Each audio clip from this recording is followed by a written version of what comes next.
মদিনায় আছে রে মদিনা মদিনা বলে জিকির করে রে রাসূল তুমি শুনো গো আমার ফরিয়াদ চুমু খেতে বাড়িয়ে দাও নূরানি হাত রাসূল তুমি শুনো গো আমার ফরিয়াদ চুমু খেতে বাড়িয়ে দাও নূরানি হাত রাসূল তুমি শুনো গো আমার ফরিয়াদ চুমু খেতে বাড়িয়ে দাও নূরানি হাত চুমু খেতে বাড়িয়ে দাও নূরানি হাত তাই অন্তর জুড়ে মদিনায় আছে রে মদিনা মদিনা বলে জিকির করে রে নারে তাকবীর নারে রিসালাত মাসলা কে আলা হযরত সবাই আপনারা কি নারা লাগাতে শিখেন না জানেন না মেহফিল থেকে একটা লোক নারা লাগান তো দেখি একজন দাঁড়িয়ে যান দেখি দেখি একজন রাসূল প্রেমিক নারে তাকবীর আল্লাহু আকবার নারে তাকবীর আল্লাহু আকবার নারে রিসালাত ইয়া রাসূলুল্লাহ নারে রিসালাত ইয়া রাসূলুল্লাহ তার কিয়ামত মারহাবা তার কিয়ামত মারহাবা তার কিয়ামত মারহাবা তা কিয়ামত মারহাবা তা কিয়ামত মারহাবা নারে তাকবীর আল্লাহু আকবার রিসালাত ইয়া রাসূলুল্লাহ সুবহানাল্লাহ নারা লাগাতে মানুষ লজ্জা করে ভাই বিয়ের সময় লজ্জা লেগেছিল হ্যাঁ বিয়ের সময় লজ্জা লাগে না তো আমাদের আকীদা হলো নবী মদিনাতেও আছে নবী এই জালসাতেও আছে সুবহানাল্লাহ বলুন মাস্টার বলে দিলেন আমার মাওলানা নবী জালসাতে কোথায় আমাকে দেখা কি বললো মাওলানা নবী কোথায় আছে দেখান আমাকে এই মাওলানা এত মিথ্যা কথা বলছেন কেন নবী এখানে হাজির মাওলানা আপনি হাজির আপনাকে আমি দেখছি এই জনতা হাজির আছে জনতাকে আমি দেখছি নবী হাজির তো কোথায় আমাকে দেখা আমি বললাম ভাই মাথার ব্রেন বুদ্ধি আছে না সব গেছি বলছে আছে আমি বললাম দেখা আপনার মাথার ব্রেন বুদ্ধি কোথায় আছে দেখা अरे नालायक ना किसी का आँख देखे ना चश्मे अंबिया देखे मुझे अगर कोई देखे ए मूसा निगाहे मुस्तफा दे अरे नालायक दिया আমার নবীকে কি করে দেখবি নবীকে দেখতে হলে নবীর প্রেমে পাগল হয়ে যেতে হবে সুবহানাল্লাহ ও মুসলমান বাবাজি ভাই বলছিলাম বিশ্ব নবী দো জাহানের বাদশাকে আমরা সালাম দিই আমার নবী মুস্তাফা শুনতে পায় কি পায় না এই মুহূর্তে আমাদের নবী আমাদেরকে দেখছে কি দেখছে না বিশ্ব নবী দো জাহানের বাদশা নবী মুহাম্মদুর রাসূলুল্লাহ সাল্লাল্লাহু আলাইহি ওয়াসাল্লাম কে জিজ্ঞাসা করা হলো ইয়া রাসূলুল্লাহ ইয়া হাবিবাল্লাহ নবী গো আপনি কি মদিনা থেকে দাঁড়িয়ে দাঁড়িয়ে ভারতের মানুষকে দেখতে পান দয়ার নবী বললেন হ্যাঁ ইয়া রাসূলুল্লাহ আপনি কি মদিনা থেকে দাঁড়িয়ে দাঁড়িয়ে ভারতের মানুষকে দেখতে পান বিশ্ব নবী বললেন হ্যাঁ ইয়া রাসূলুল্লাহ আপনি কি মদিনা থেকে দাঁড়িয়ে দাঁড়িয়ে পাকিস্তানের মানুষকে দেখতে পান আল্লাহর নবী দো জাহানের বাদশা বললেন হ্যাঁ এই বলে সাহাবারা চুপ না জানে নবী আরো কি বলে দেয় বিশ্ব নবী বললেন সাহাবারা আমি রাসূলুল্লাহ শুধু বাংলাদেশ নয় ভারতবর্ষ নয় পাকিস্তান নয় এই রকম সপ্তম জমিন সপ্তম আকাশ আছে সপ্তম আকাশের উপরে আরশে মুআল্লা আছে সেই জায়গাতে হাউজে কাউসার রাখা আছে আমি রাসূলুল্লাহ মদিনা থেকে দাঁড়িয়ে দাঁড়িয়ে আমি আমার হাউজে কাউসারকে দেখতে পাই সুবহানাল্লাহ সুবহানাল্লাহ সপ্তম আকাশের উপরে হাউজে কাউসার আমি রাসূলুল্লাহ মদিনা থেকে দাঁড়িয়ে দাঁড়িয়ে দেখছি বিশ্ব নবী বুখারীর মধ্যে বলেন ওয়া ইন্নী লা আনজুরু ইলা হাউজিল আন আমি রাসূলুল্লাহ মদিনা থেকে দাঁড়িয়ে দাঁড়িয়ে আমি আমার হাউজে কাউসারকে দেখতে পাই একটা জিনিস মাথায় রাখুন হাউজে কাউসার তৈরি করেছেন কে তাহলে মালিক আমার নবী কেন বললেন নবী নিজের কেন বললেন নবী তো এটা বলতে পারতে আল্লাহ পাকের হাউজে কাউসার দেখছি ভাই বলতে পারতেন না নবী নিজের কেন বললেন কারণ একটাই যাহা কিছু বানিয়েছে সব আল্লাহ সৃষ্টি করেছেন কিন্তু মুখতারে কুল আমার রাসূলুল্লাহকে করে দিয়েছে জান্নাত তৈরি করেছে আল্লাহ মুখতারে কুল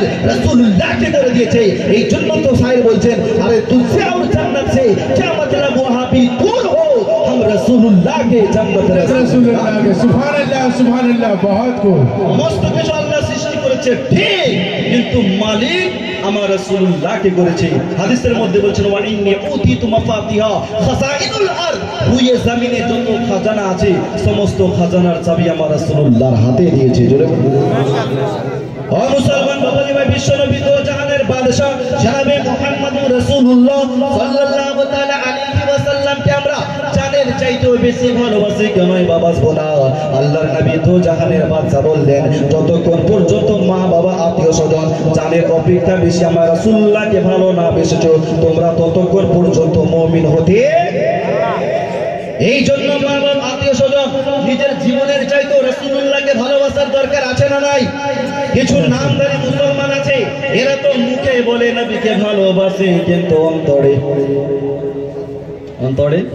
আসে না। এই যে তো মুসলমান আছে সবাই কি জান্নাতে যাবে? ভাই সবাই জান্নাতে যাবে? যত ফিরকা আছে দেখবেন ওয়াহাবিকে বলবেন তো বলবে, ওয়াহাবিরা বলবে আমরা জান্নাতে তোরা জাহান্নামে, বলে কি বলে না?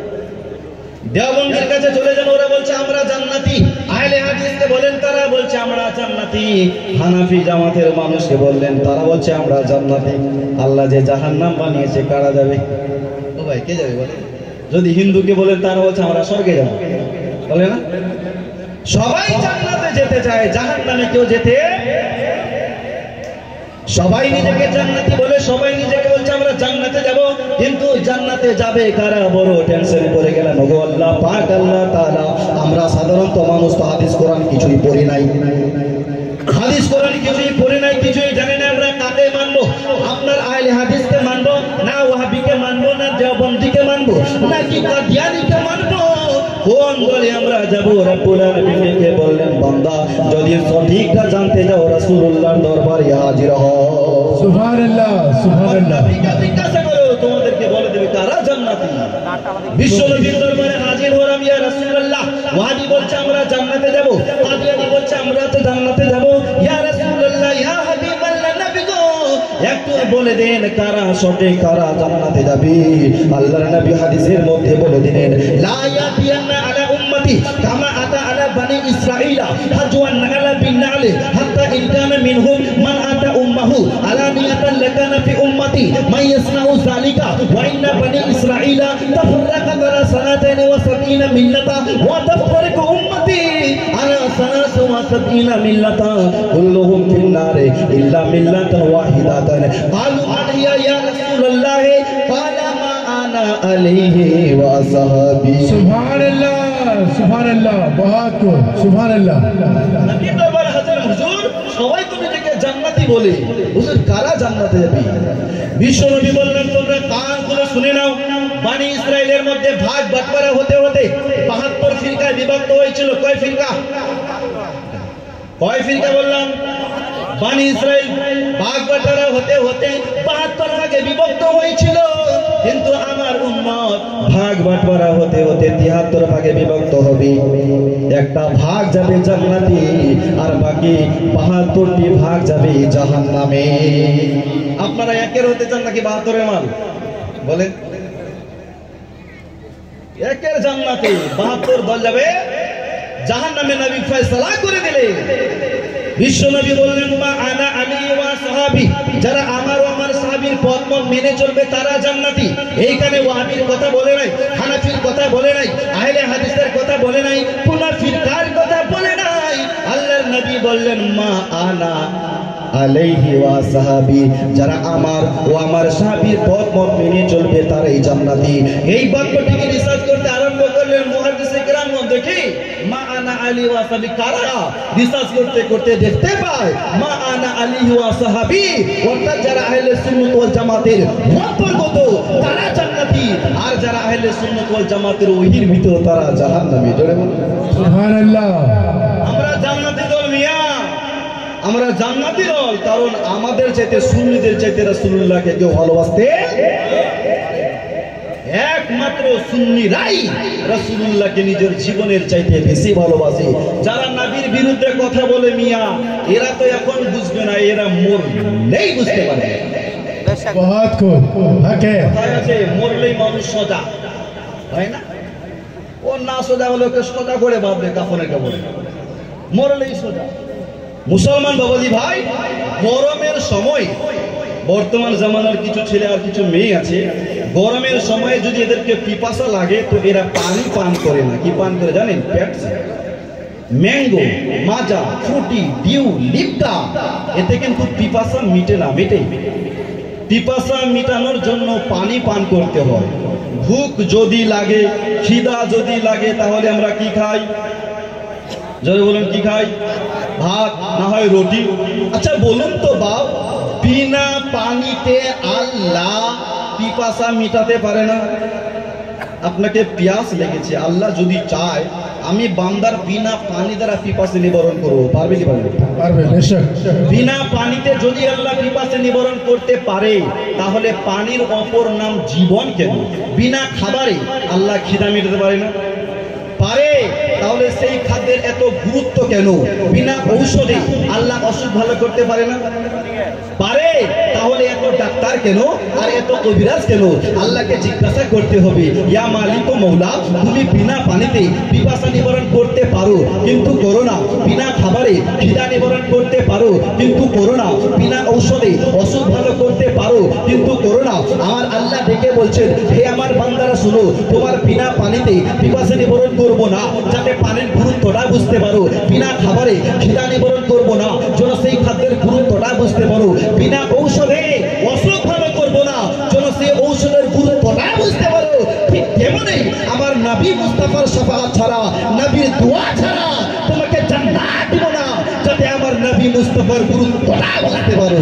নারে তাকবীর, নারে রিসালাত, নারে রিসালাত, নারে হায়দারে, মাসলাকে আলা হযরত, ফয়জানে আলা হযরত, নারে তাকবীর, নারে রিসালাত। নবী মুস্তাফার গুরুত্ব কি? আপনাদের যদি অ্যাপেন্ডিসাইট না হয় তাহলে অপারেশনের গুরুত্ব বুঝবেন না, হাঁটুর উপরে ফকসা না উঠলে ইনজেকশনের গুরুত্ব বুঝবে না, হাত পা না ভাঙলে হাত ভাঙা যন্ত্রণা বুঝবে না, আর হাসরের ময়দানে বিপদে না পড়া পর্যন্ত নবী মুস্তাফার গুরুত্ব বুঝবে না। বেশক বেশক, সুবহানাল্লাহ, ও সুবহানাল্লাহ। বিপদে পড়বে তবেই তো বুঝবে নবীর শান কাকে বলে। কি ভাই, এখনো বিপদে পড়ে না? বিপদে পড়বে তবেই বুঝবে নবীর শান কাকে বলে। শায়র বলছে, একটু ভলিউম দাও ভাই। কে কাহা রবনে মোহাম্মদ সে ওয়াদা ये हमारा है। सुभानअल्लाह, बहुत खूब, बहुत खूब, बहुत खूब। कि कहा रब ने मोहम्मद से वादा ये हमारा है, हम देंगे उसे जन्नत